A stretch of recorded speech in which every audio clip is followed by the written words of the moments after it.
वाले के दिल से क्या होता है, उतर जाता है। तो कहते हैं लग 84 योनि में गूंगा 52 लाख। लग 84 योनि में गूंगा 52 लाख, 32 लाख है बोलता, लग 54 लाख जिनके पास नाक नहीं है। यानी कि 84 लाख क्या है, जीवान योनियां है। जीव योनि के अंदर जो व्यक्ति 52 यानी कि 52% जो व्यक्ति होते हैं वो क्या होते हैं, गूंगे होते हैं, वो बोल नहीं सकते हैं। जो 54% व्यक्ति है उनके पास क्या नहीं है, नाक नहीं है, लेकिन उसमें से अब कितना बचा, 32, यानी कि 32% व्यक्ति भी क्या कर सकते हैं, बोल सकते हैं। यदि आपको जीव मिली है तो भगवान का शुक्रिया अदा कीजिए कि मुझे क्या मिली है, जीव मिली है, मैं अपनी बात को बोल भी सकता हूँ और क्या कर सकता हूँ, सामने वाले को कह भी सकता हूँ। जैसे लकड़ी होती है, लकड़ी में यदि आग लग जाए तो क्या होता है, जल जाती है, वो राख हो जाती है। और वही आग यदि किसी चूल्हे पे लगे, चूल्हे पे जल जाए तो क्या होता है, खाना क्या हो जाता है, बन जाता है। ठीक इसी प्रकार मनुष्य की जीव यदि किसी व्यक्ति के साथ कठोर शब्दों का प्रयोग होता है, कर्कश वाणी का जीवन में आती है, तो क्या होता है, व्यक्ति के जीवन में वो जीवन उसका क्या होता है, लकड़ी की तरह जलने लग जाता है। और वही व्यक्ति का जीवन में वाणी है, उसका मधुरता के साथ उपयोग कर रहा है, मीठी वाणी के साथ बोल रहा है, तो क्या होगा, उसकी वाणी क्या करेगी, आपकी भांति क्या खाना पक जाता है जैसे चूल्हे पे, वैसी उसकी वाणी हजारों लोगों के अंदर भी अच्छी लगी। अब द्रौपदी को देख लीजिए, द्रौपदी ने क्या बोला था कि अंधे का पुत्र अंधा होता है, तो क्या हो गया, महाभारत का कितना बड़ा युद्ध हो गया, जिसके अंदर क्या हुआ था, पूरा देश आ गया था। इसलिए कहते हैं कागा किसका धन हरे, कोयल किसकी दे, कागा किसका धन हरे, कोयल किसकी दे, मीठी वाणी बोलते जब अवलोकन।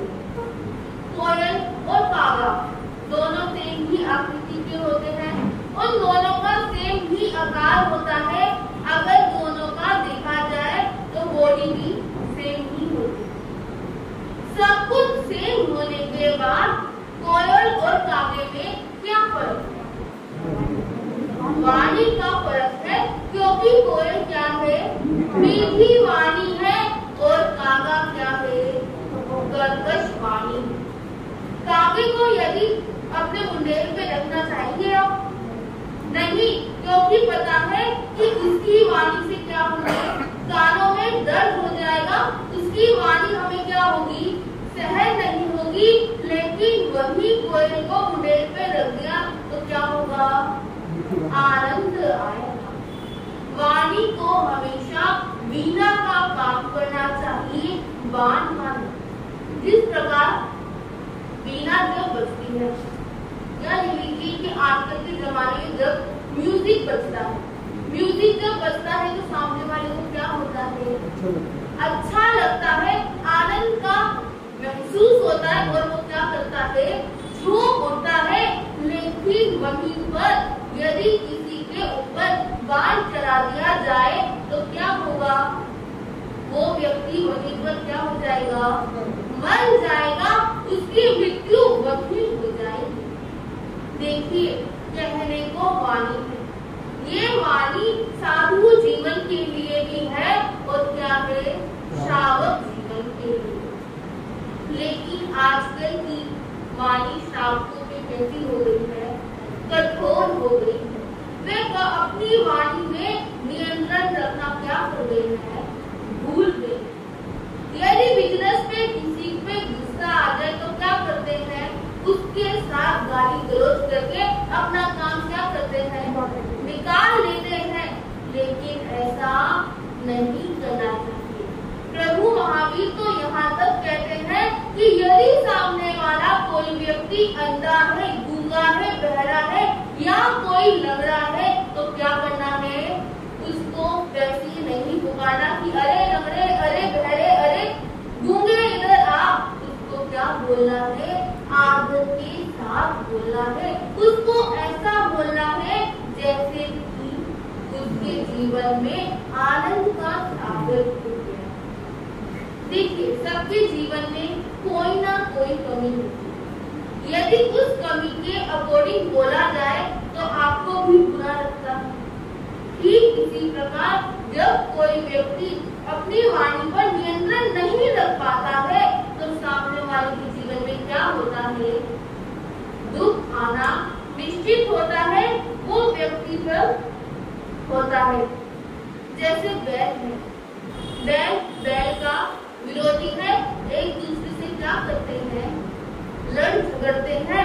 गधा गधे को क्या करता है, लात मारता है। कुत्ता कुत्ते को क्या करता है, काटता है। लेकिन मनुष्य के जीवन में दो चीजों का होना बहुत जरूरी है। पहला तो बोला संतों की संगति का और दूसरा बोला मधुर वाणी का।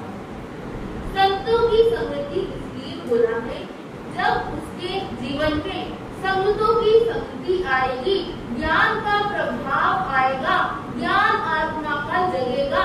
संतों के शब्दों को सुनेगा तो क्या होगा, उसके अंदर अपने आप कंट्रोल होता चला जाएगा। उसके जीवन का जो उद्धार है वो अपने आप होता जाएगा।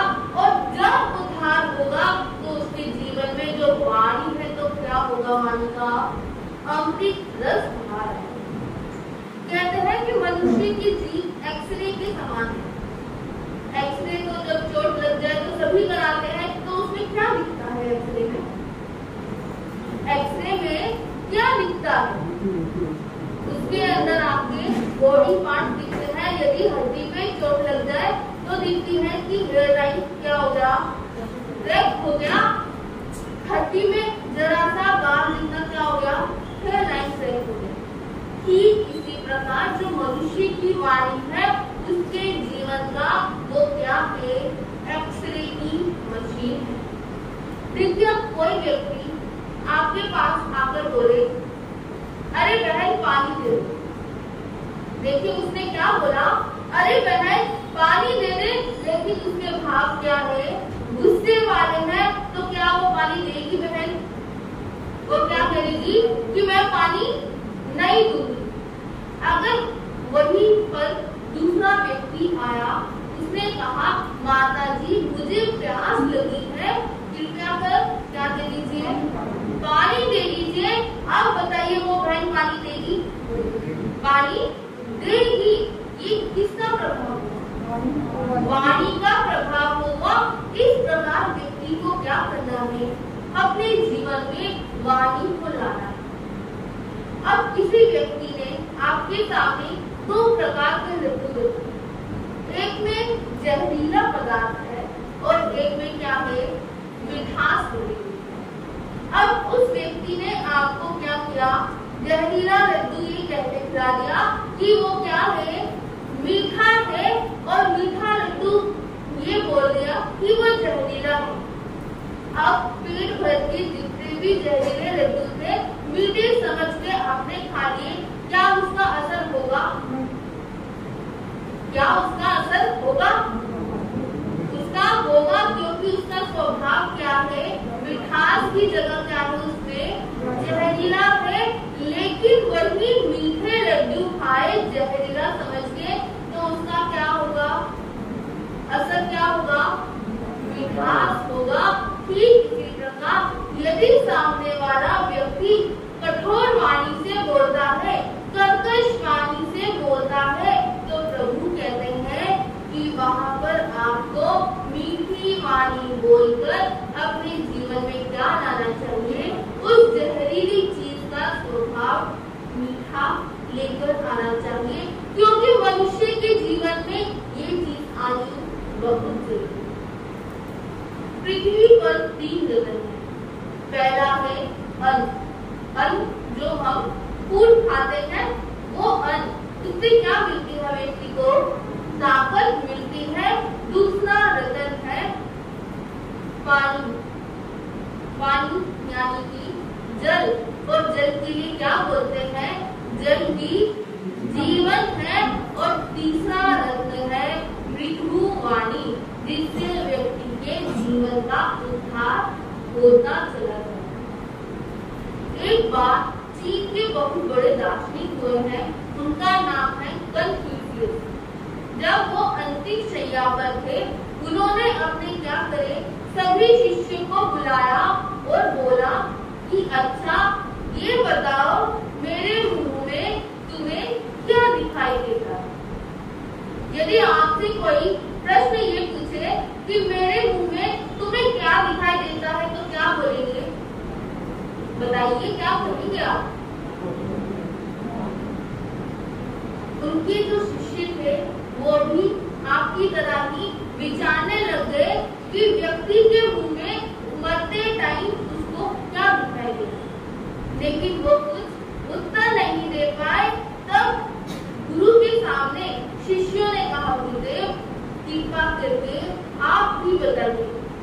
अब जो गुरु होते हैं वो कहते हैं कि मेरा क्या देखो, मुंह देखो। अब मुंह देखते हैं तो गुरुदेव कहते हैं कि तुमको मेरे मुंह में क्या दिखाई दिया? जब ये पूछा तो सब शिष्य कहते हैं कि गुरुदेव आपके मुंह में क्या है? जीभ है और दांत तो आपके है ही नहीं, और क्या देखते हैं? अब गुरुदेव कहते हैं, वो कन्फ्यूशियस कहते हैं कि ठीक है, तुम्हें जीभ दिखाई दी, एक क्वेश्चन का आंसर और दे दो कि जब मैं पैदा हुआ था मेरे 3 साल बाद क्या आए थे? दांत आए थे, और आज मैं मर रहा हूँ, मेरे दांत क्या हो गए हैं? गिर चुके हैं। लेकिन जब मैं पैदा हुआ था जीभ मेरी तब भी थी, और आज मैं मर रहा हूँ तो भी मेरे पास क्या है? जीभ है। इसका कारण क्या है? दांत क्या है? दांत कठोर है, इसलिए क्या हुआ? उम्र के साथ क्या क्या झड़ते चले गए, एक एक क्या है? गिरते चले गए। लेकिन जीभ क्या है? कोमल है, वो क्या है? वैसी की वैसी है। जीभ को चाहो जैसा मर्जी आकार बना सकते। देखिए जीभ में क्या नहीं है? हड्डी नहीं है, इसलिए वो जैसा मर्जी आकार बना सकती है। जिस प्रकार एक दूध का प्याला है, दूध का प्याला यदि उसका टेस्ट किया जाए तो क्या वो दूध अच्छा लगेगा? दूध उस टाइम क्या लगेगा? बकबका लगेगा, क्योंकि दूध का प्याला भी क्या है? फीका है। और जब उसके अंदर चीनी डाल दी जाए तो वो दूध का प्याला क्या लगेगा? वही मीठा लगेगा, टेस्टी लगेगा। ठीक इसी प्रकार मनुष्य का जीवन है। मनुष्य के जीवन में जैसे जैसे मीठी वाणी आती जाती है, उसका कल्याण क्या होता है? होता जाता है। इसलिए कहते हैं कि यदि तुम्हें 1 घंटे की खुशी चाहिए, यदि तुम्हें 1 घंटे की खुशी चाहिए, जहाँ बैठे हो वहाँ क्या ले लो? 1 मिनट की झपकी ले लो। यदि तुम्हें 1 दिन की खुशी चाहिए, यदि तुम्हें 1 दिन की खुशी चाहिए, घर का काम छोड़कर थोड़ा बाहर निकल जाओ। यदि 1 सप्ताह की खुशी चाहिए तो कहाँ जाओ? बाहर विदेशों में हिल स्टेशनों पर क्या करो? घूमने जाओ। यदि जीवन भर की खुशी चाहिए तो अपने जीवन के अंदर मीठी वाणी को लेकर आओ। इसलिए कहते हैं, बोलो मीठी मीठी वाणी सच्चे सुख की यही निशान, इसमें खर्च नहीं कुछ होता, ऐसा कहते हैं ज्ञानी। बोलो मीठी मीठी वाणी। इसलिए अपने जीवन में मीठी वाणी को लेके आइए। मनुष्य जन्म मिलना बहुत दुर्लभ है। यदि मिल गया है तो इसके अब मूल्य को जानकर अपने जीवन में मीठी वाणी लाइए और जो मीठी वाणी लाते जाएंगे उनका कल्याण इस लोक और परलोक में होता जाएगा। इन्हीं शब्दों के साथ नमो जिनारायण जी।